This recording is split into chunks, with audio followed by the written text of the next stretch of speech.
പ്രിയമുള്ള സുഹൃത്തുക്കളെ, അമേരിക്കയുടെയും ഇസ്രായേലിൻ്റെയും അവസാന നാളുകളിൽ കൂടിയാണ് നീങ്ങിക്കൊണ്ടിരിക്കുന്നത്. അതിഭയാനകരമായ ഒരു പ്രകൃതി ദുരന്തം അമേരിക്കക്കും ഇസ്രായേലും പിടിപെടാൻ പോവുകയാണ്.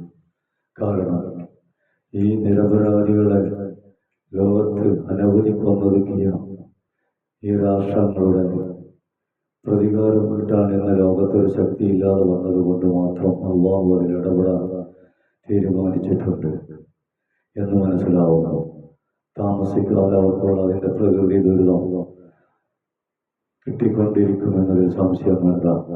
അതിനോടുകൂടി അവർ അവസാനിക്കുകയും അവർ ലോകത്തൊന്നുമല്ലാതെ ആകുകയും മറ്റുള്ളവരോട് കൈനീട്ടേണ്ടി വരുന്നൊരവസ്ഥ വരികയും ചെയ്യുന്നതിന് യാതൊരു സംശയവും വേണ്ട.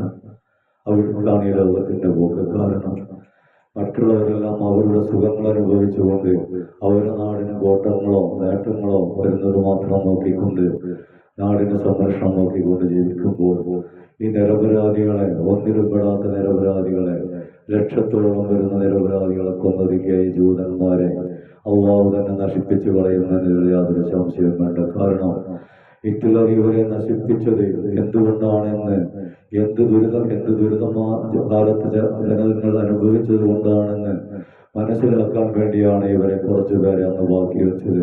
അന്ന് അയാൾ പറയുകയും ചെയ്തിട്ടുണ്ട്, ഇവരെ മുഴുക്കം കൊല്ലാതിരിക്കാൻ കാരണം ഇവർ എന്താണ് ലോകത്ത് ചെയ്ത ദ്രോഹങ്ങളെന്ന് നിങ്ങൾക്ക് മനസ്സിലാക്കാൻ ഇവർ കുറച്ച് ബാക്കി ജീവിക്കണം, എന്നാലേ നിങ്ങൾക്ക് മനസ്സിലാവുമെന്ന്.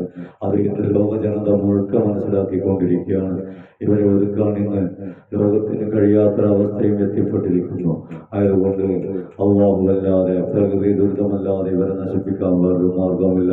അത് എത്രയും പെട്ടെന്ന് നടക്കട്ടെ, എന്നിട്ടെങ്കിലും ഈ പാവങ്ങൾക്കൊരു സമാധാനം കിട്ടട്ടെ എന്ന് നിരപരാധികളായ നമ്മൾക്കും പ്രാർത്ഥിക്കുകയല്ലാതെ മറ്റൊരു വഴിയുമില്ല.